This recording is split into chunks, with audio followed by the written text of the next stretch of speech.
boy and his mother were inside a lake house. Little boy decided to go for a swim in lake behind his house. Boy was really excited to go into lake and swim in cool lake, so he just ran out. Boy went into lake and swam far without realizing that he swam right into middle of that lake. Boy's mother looked out of window and saw an alligator approaching toward his son. As she saw both of them getting closer to each other, she ran toward little boy and yelled as loud as she could. She shouted about alligator approaching him and asked him to swim back toward house. Hearing voice of his mother, boy got alarmed and made U-turn to swim towards his mother, but it was too late. Just as mother reached her little boy and grabbed his arm, at same moment alligator snatched on his legs. That began a tug war between two. Alligator was too strong, but mother was too passionate to let her son go. At same time, a farmer happened to pass by and heard scream of little boy and his mother. Farmer raced toward lake and took his aim at alligator and shot him. Remarkable, after getting treated for weeks in hospital, boy survived. The newspaper reporter came to interview boy after incident and asked him about the incident. Boy lifted his pants from legs, which was extremely scarred by the vicious attack of animal, but then, with pride he said to reporters, "Look at my arms. I have great scars on my arms too." Newspaper reporter, "Why these scars are great?" Boy replied, "I have these scars on arm because my mom wouldn't let go." Moral: similarly in our life we have scars from painful past. Sometimes, we foolishly made into difficult situations and we forget that enemy is waiting. That's when tug of war begin between life and God. That's why some wounds we have because God wouldn't let go. We should be very grateful to God for being there with us.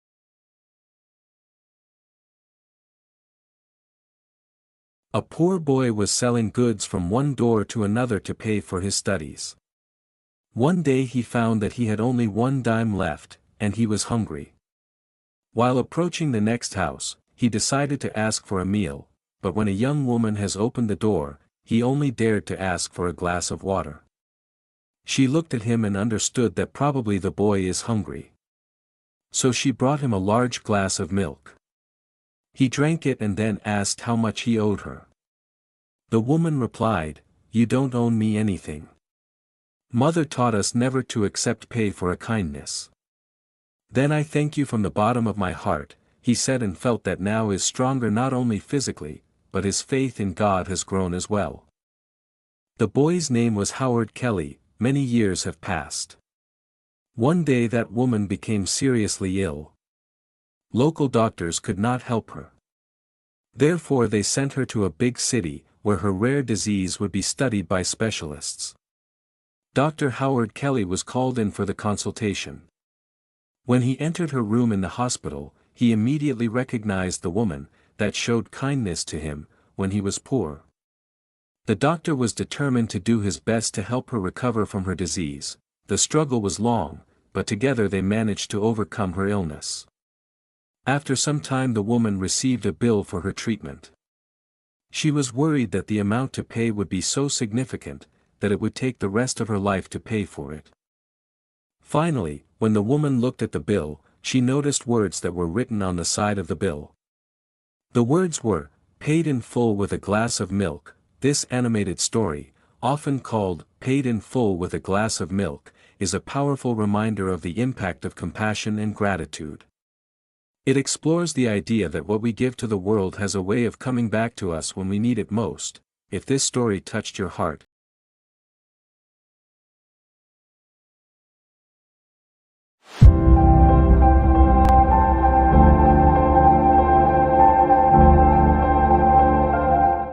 once in morning came an elderly gentleman in hospital.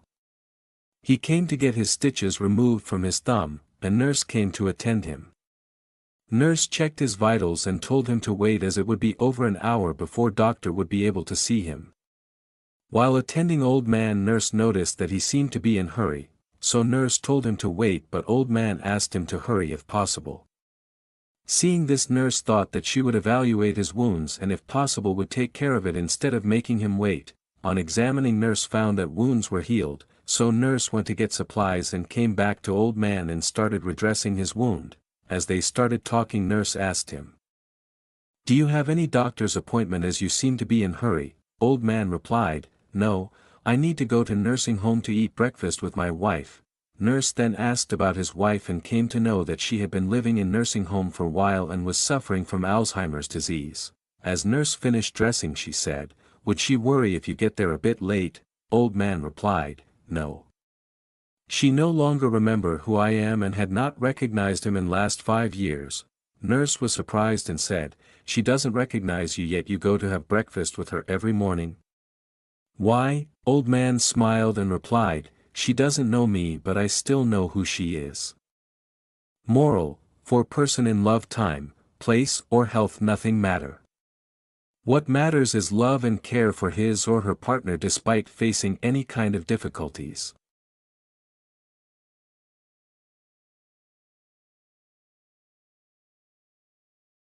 Once lived a lion in a forest who was young, strong and owner of beautiful body. There was no one in forest equal in strength to him. All animals in forest respected him. One day, weather was hot. Lion went out in search of prey. He became troubled by heat. Cool air was blowing near a muddy place, so Lion stood near it because coolness there gave him relief from heat. A pig was lying in nearby bushes. Seeing Lion, he came out and started calling him bad things. Hearing that, Lion was filled with anger and challenged him, saying, "There is no one in this forest as strong as me. If you have courage, then fight me with strength." Pig jumped into muddy place and was now covered in mud and smelled really bad. Seeing him like this, Lion thought, "My body is so clean and beautiful, and if I fight with Pig, I will also be covered in mud. What will I get by fighting this rude pig? It itself is dirty, and I will also become dirty by getting entangled with it." Thinking this, Lion abandoned the idea of competing with the pig and left, learning, a wicked person is like a pig covered in mud. They hurt others with uncivilized words and provoke them to react. Once you react, keep your feet in the mud, you will not be able to escape from its splashes, and you will also get covered in the mud. This story describes how to handle provocation from such wicked people, if you want to preserve your honor. Then do not get involved in the nonsense of wicked people. There is no use in dealing with such a person. That person just has no respect. What difference will it make to him? But by getting involved with such person, your prestige among the society and the people will definitely be reduced, so don't be foolish to indulge in the nonsense of wicked people. Answer them with your silence.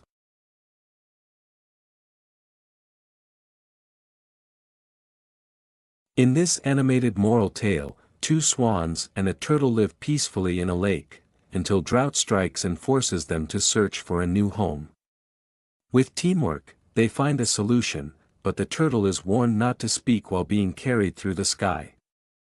What happens when pride gets in the way of good advice? Let's learn. There was a lake at the outskirts of a small village. 2 swans and a turtle who were good friends lived in the lake. They would play with each other and pass time telling stories.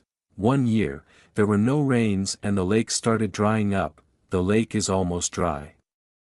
"We have to find some other place to live," said the turtle to the swans. "We will fly around and look for a suitable place," said the swans.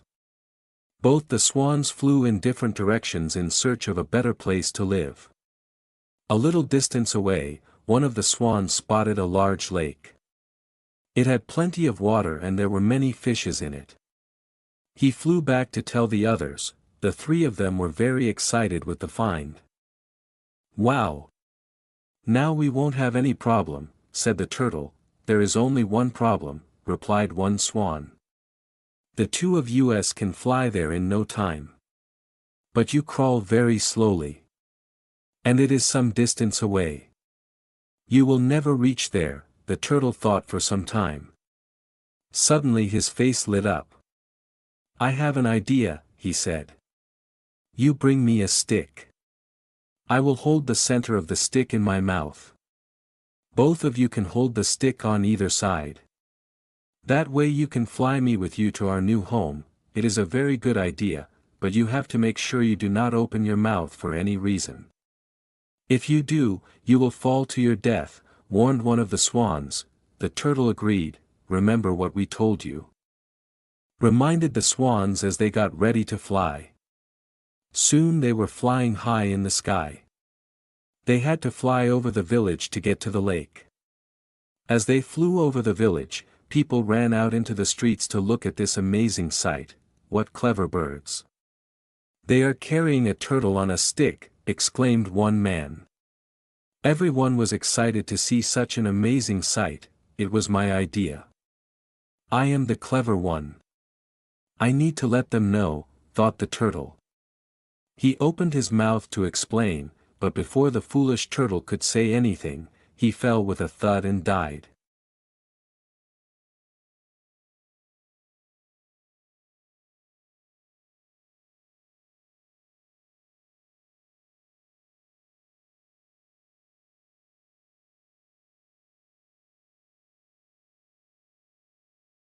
Have you ever wondered how a single dream could change a man's destiny, or even decide between life and death?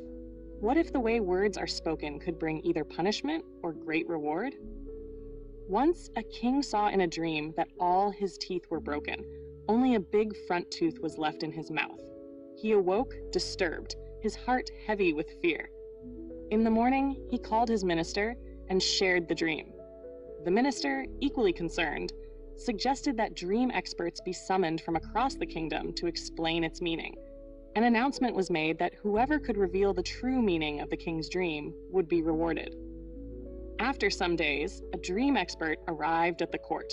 He bowed before the king, who narrated his dream and asked for the meaning. The man, with a sorrowful face, said, "My lord, this dream is a sad one. It means all your relatives will die one by one before you." The king's face darkened. Anger and sorrow overtook him, and he ordered his soldiers to arrest the man immediately. The next day, another man entered the court, calm and confident. He too asked the king to share his dream. After listening carefully, he smiled and said, "My lord, you have nothing to fear. This dream means you will live a longer and more fulfilled life than all your relatives." At once, the king's sorrow turned into joy. He stood, rewarded the man with gold coins and gifts, and praised him before the entire court. Both men had given the same meaning, yet one was punished and the other was rewarded, all because of the words they chose and the way they delivered them. When we speak, how we say something, and the words we choose can make all the difference. So tell me, do you believe that the right words can change not only someone's day, but their entire destiny?